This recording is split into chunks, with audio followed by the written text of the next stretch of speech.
أعوذ بالله من الشيطان الرجيم. بسم الله الرحمن الرحيم. إن الحمد لله نحمده ونستعينه ونستهديه ونستغفره ونعوذ بالله من شرور أنفسنا ومن سيئات أعمالنا. من يهده الله فلا مضل له ومن يضلل فلن تجد له وليا مرشدا. أشهد أن لا إله إلا الله ونشهد أن محمدا عبده ورسوله أرسله الله للناس كافة ففتح به أعينا عميا وآذانا صما وقلوبا غلفا. نشهد أنه قد أدى أمانته وبلغ رسالته ونصح أمته وتركنا على المحجة البيضاء ليلها كنهارها لا يزيغ عنها إلا هالك. فصلوات ربي وسلامه عليه وعلى آله وصحبه ومن تبعهم بإحسان وعنا معهم بعفوك وكرمك يا أرحم الراحمين. الله أكبر الله أكبر الله أكبر الله أكبر الله أكبر الله أكبر. لبيك اللهم لبيك لبيك لا شريك لك لبيك لبيك اللهم لبيك لبيك لا شريك لك لبيك. إن الحمد والنعمة لك والملك لا شريك لك. When Abdullah ibn Abbas radiallahu anhu managed to convince Ali ibn Abi Talib karramallahu wajhah to allow him to have a dialogue and a debate with the Khawarij or the Kharijites. When he went to visit them, his first impression of the enemies of Ali ibn Abi Talib radiallahu anhu, يقول ابن عباس فوجدت جباها قرحة وأيد كثثال الإبل عليهم قمص مرحضة أي مغسولة وهم مشمرون. Ibn Abbas, his first impression of the Khawarij was that they're extremely devoted people. The mark of prolonged sujood on their foreheads was unmistakable. That was the impression of Ibn Abbas, an impression of all the people that came after him and most of the historians that narrated their story. Yet the Khawarij were the people who committed the most heinous atrocities by killing their fellow Muslims.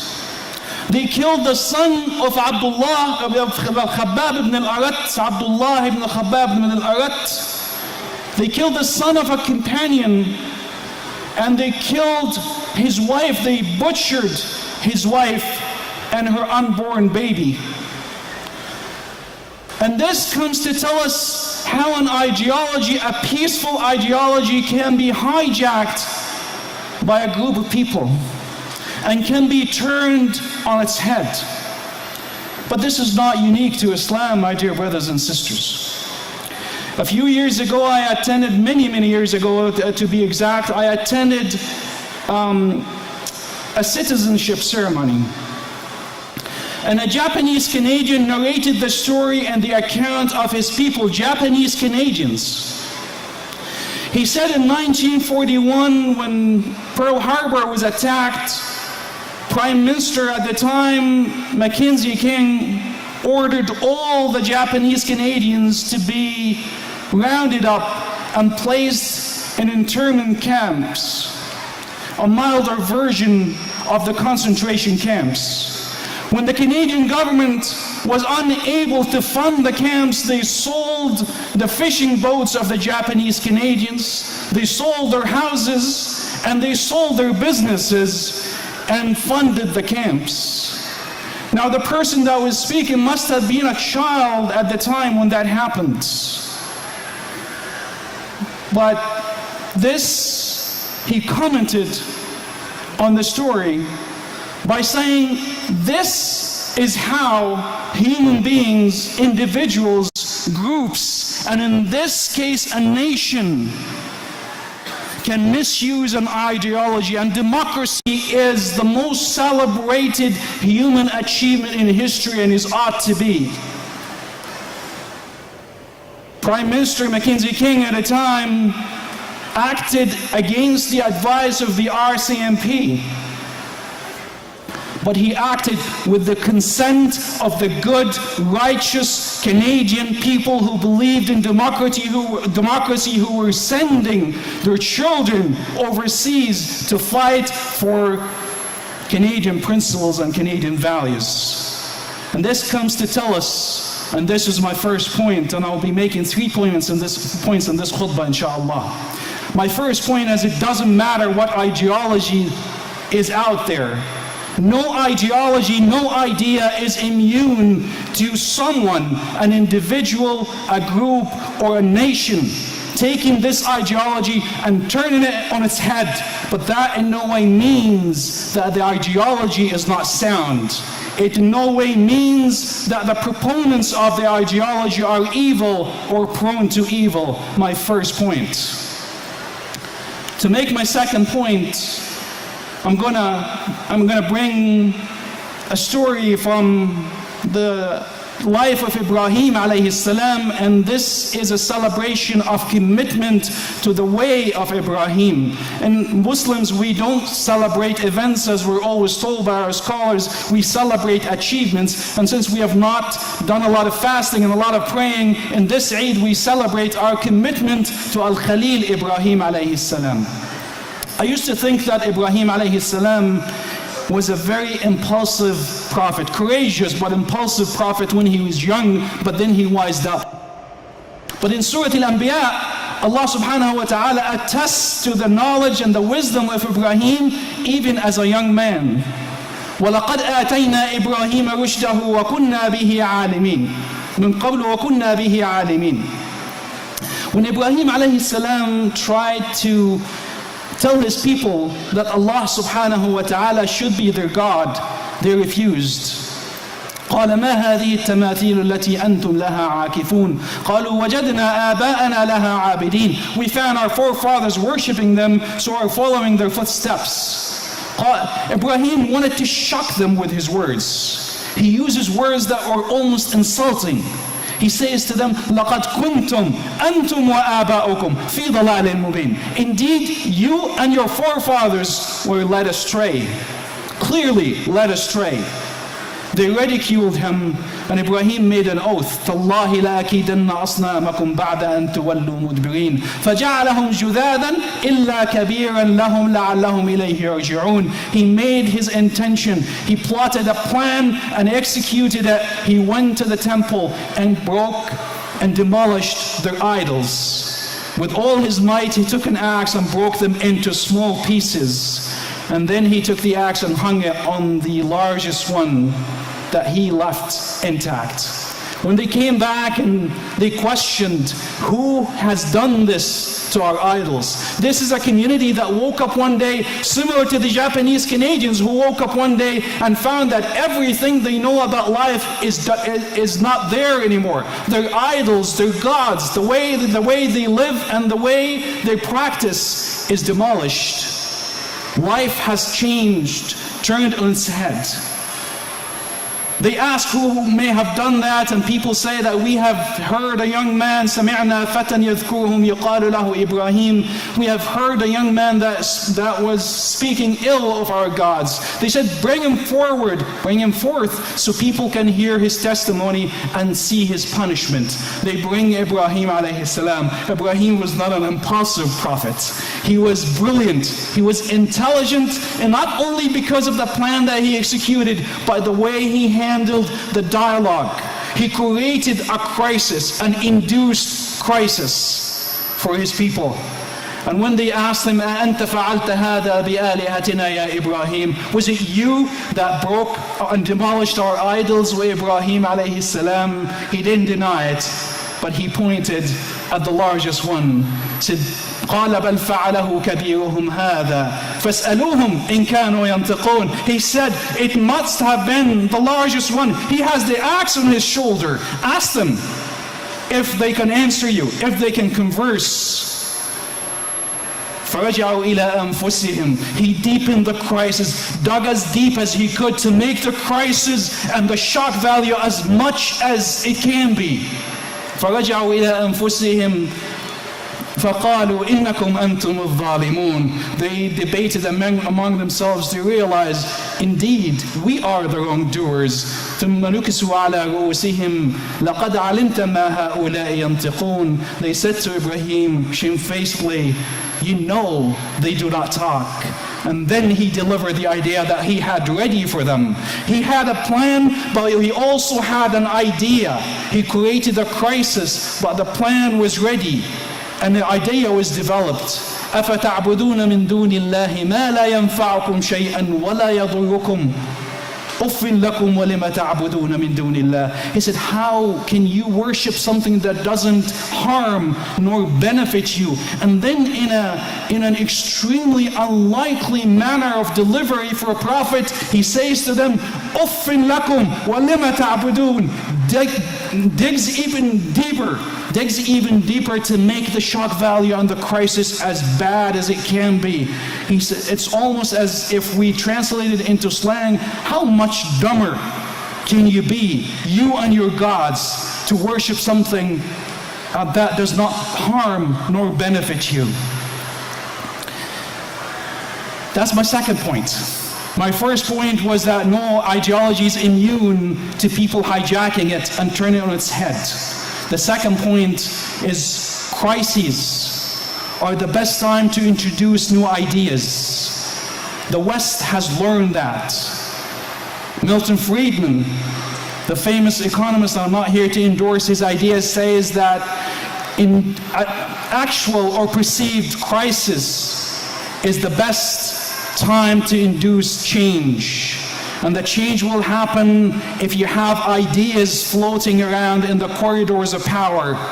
And I make sure that my ideas are floating in the corridors of power, so when the crisis happens, the politicians adopt my ideas. We have seen this idea of, and this legacy of Ibrahim being misused, something that is now termed as the shock doctrine, where a crisis is created by economists, by politicians, by leaders, by political strategies, and once the crisis is developed and people are disorientated, something happens, something is introduced. This is how the Canadian people, the righteous, good Canadian people who believed in democracy, consented to gathering the Japanese Canadians in internment camps and selling their positions to fund the camp. That's my second point.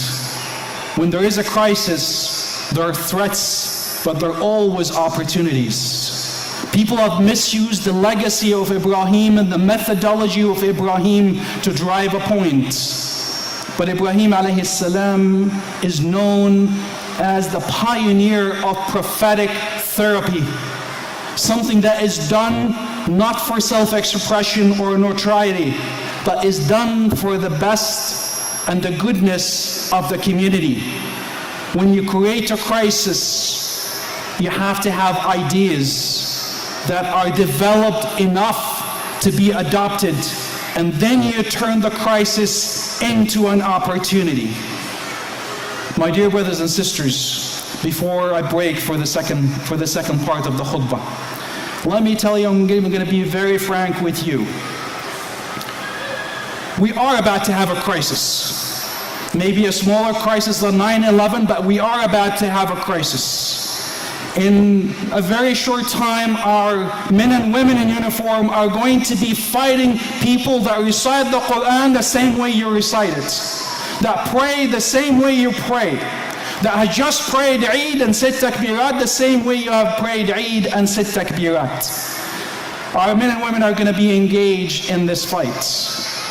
And I'll take a little bit here to send a message to our government. We all support universal values of human rights and dignity.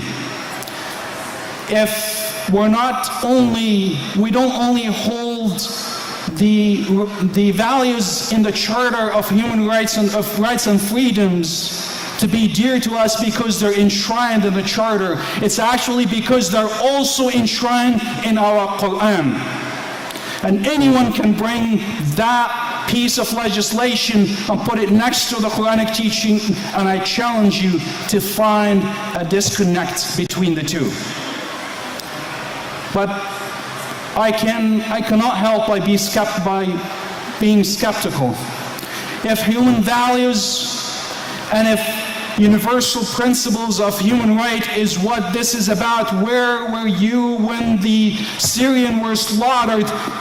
Children, women, and innocent people were slaughtered by the most brutal dictator in the Middle East.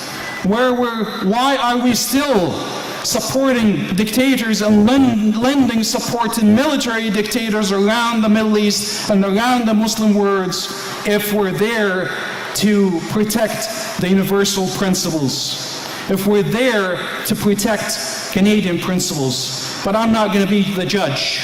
The judge is going to be history.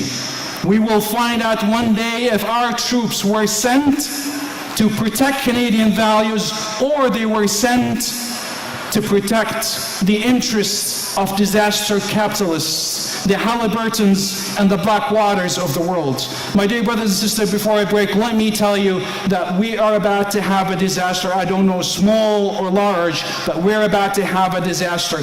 And it is going to be used to pass attitudes, ideas, concepts, bills and legislations supported by images, brutal images of an enemy of us and an enemy of our fellow Canadians who takes pleasure in beheading other human beings. The brutal images are going to be used to get Canadians to consent to things they wouldn't normally consent to. And God forbid we have a fallen hero coming back. This will also be used. Brace yourself, my dear brothers and sisters. I'm not here to warn you. I'm here to tell you that we do have an opportunity, which is what I'm going to discuss a little shortly. Brace yourself, sister, for getting a lot more stares wearing the hijab, for people who cannot believe that you're still holding to an ideology where a human being beheads another human being and boasts about it. Brace yourself, my dear brothers, bearded or not.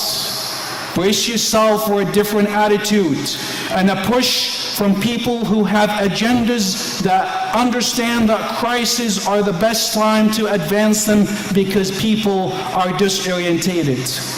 Crises based on the Abrahamic traditions bring threats, but they also bring opportunities. It's indeed up to us to capitalize on this opportunity. أقول قولي هذا وأستغفر الله لي ولكم.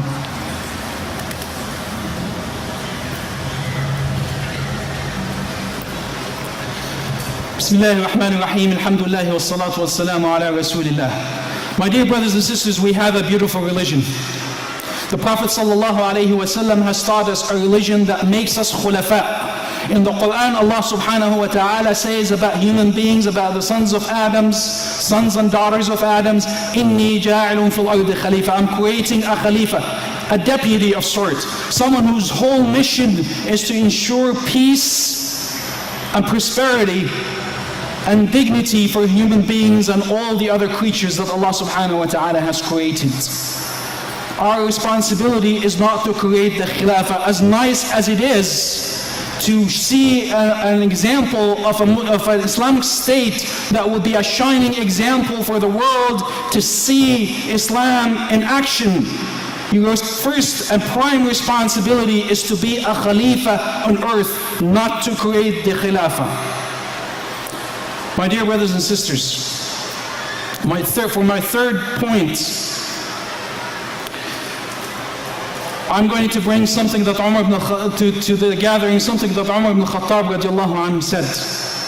Umar ibn Khattab radiallahu anhu came up with an equation, as Sheikh Salman al-Auda called it, al-Mu'adala al-Umariyya. يقول أعوذ بالله من جلد الفاجر وعز التقي. Umar ibn Khattab radiallahu anhu said, I seek refuge in Allah from the resilience of the misled and the impotence of the pious. My first point was that no ideologies in you. My second point is crisis based on the legacy of Ibrahim alayhi salam present opportunities. But those opportunities can be lost if we continue to allow the people on the fringe of our community, the far right and the far left, to speak on behalf of Muslims. If we continue to define ourselves by what we are not this group. They do not represent Islam, instead of identifying ourselves by who we are. So what's the point here? We have to reverse the equation. We have to make the pious resilient, and we have to make the misled impotent. And this is a point where I tell you, unfortunately, I don't think the imams will do it. And I don't think the Quran reciters will do it. Both may Allah subhanahu wa ta'ala bless them. And they do have a role to play. But we have to open a channel for the individuals within, for the intellectuals within this community to come forward and get us away from the race to build masajid, where the people that speak on our behalf are the people that go on TV and criticize every single Muslim that attend the masjid. We gotta make a space for the individual to take us away from the race to build masajid only, at least in parallel. We have to build some ideas and float them around and have them developed. It's been 13 years since September 11. We've heard lectures, we've attended seminars, we talked about citizenship. Nothing happened because we were not ready before the crisis. The ideas started developing after the crisis. The shock value disappeared. Where are the people? Where are the scholarships that we talked about to put our young people in political science, in media, in journalism, in law, in pure sciences? What has happened? Where are our think tanks? Where are our advocacy groups? 13 years and we're staying still, waiting for the next crisis to be reminded that there was an opportunity that we just missed. We need to open a channel for our intellectuals, and our intellectuals need to step forward. Don't wait for the imam to invite you. Wallahi, we have enough people in this community to lead us. If they just make their intention to step forward and they have support. I can name so many people in this community that can prepare us so we don't ever say that we missed an opportunity.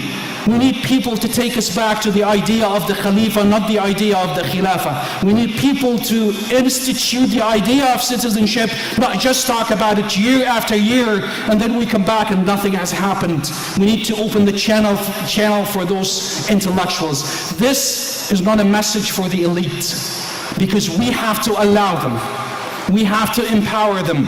We have to stop criticizing them and put the imams and the Quran reciters, who wallahi I have the most respect for, but if they don't read the news, if they don't understand our geopolitical situation and our society, they have to take a step back and allow other people to be forward, to take us out of where we are and develop the ideas and get it ready. You, my dear brothers and sisters, are the ones that will enable them and empower them. When you donate from us $250, $500, $1,000, think about a scholarship for a young person to go to political science, to go into law, and I'll tell you why. Because this is not a doomsday scenario that I'm trying to paint.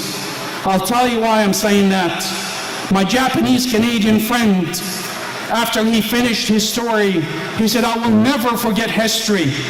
But I'm so proud of how my country has moved ahead, moved beyond the experience and the contribution of the Japanese Canadian in getting the country to where it's at. And then he proceeded to say the oath and got everybody in the room to repeat the oath. All the new Canadians repeat the oath after him. Because my dear brothers and sisters, the little Japanese child who was in the internment camp made a decision, had people that draw a plan for him, and he became the judge that presided over the ceremony where I became a Canadian citizen. This is not a doomsday scenario. We have it in our grasp. We have the ability to do it. We just got to get up, straighten our backs. And as Martin Luther King says, no one can ride you if you have a straight back. People can only be ridden if their back is bent. My dear brothers and sisters, it is your choice, and it is my choice, to make this an opportunity or just focus on mitigating the threats. Let's turn to Allah subhanahu wa ta'ala and make dua.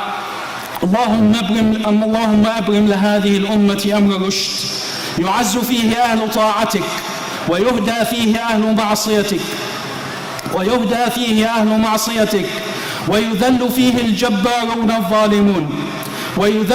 الجبارون الظالمون اللهم إن لنا إخوة يعانون ولا نملك لهم إلا الدعاء نسألك اللهم أن ترفع عنهم البلاء اللهم إنا نسألك أن ترفع عنهم البلاء اللهم اقبل تائبنا وتائبهم واعف عن عاصينا وعاصيهم اللهم أطعم جائعنا وجائعهم واشف مريضنا ومريضهم وداوي جراح جرحانا وجرحاهم يا أرحم الراحمين اللهم رحمتك بأهل الشام والعراق اللهم رحمتك بأهل الشام والعراق اللهم رحمتك بأهل تونس ومصر اللهم رحمتك بأهل ليبيا والصومال اللهم ورحمتك بأهل فلسطين اللهم ورحمتك بأهل فلسطين اللهم اشمل برحمتك جميع بقاع المسلمين يا أرحم الراحمين اللهم اجعل هذه البلاد وبلاد المسلمين آمنة مطمئنة يا أرحم الراحمين اللهم اجنبنا وبنينا أن نعبد الأصنام واجعلنا مقيمي الصلاة ومن ذريتنا ربنا وتقبل دعاء اللهم إنك أمرتنا أن نحتفل بهذا العيد فاجعله حجة لنا لا حجة علينا إن الله سبحانه وتعالى أمرنا في هذا العيد أن نفرج عن أنفسنا وأن نوسع عن أهلينا ففرجوا عن أنفسكم ووسعوا على أهليكم وآخر دعوانا أن الحمد لله رب العالمين قوموا وصلى الله على سيدنا محمد وعلى آله وصحبه قوموا إلى عيدكم فرجوا عن أنفسكم ووسعوا على أهليكم وكل عام وأنتم بخير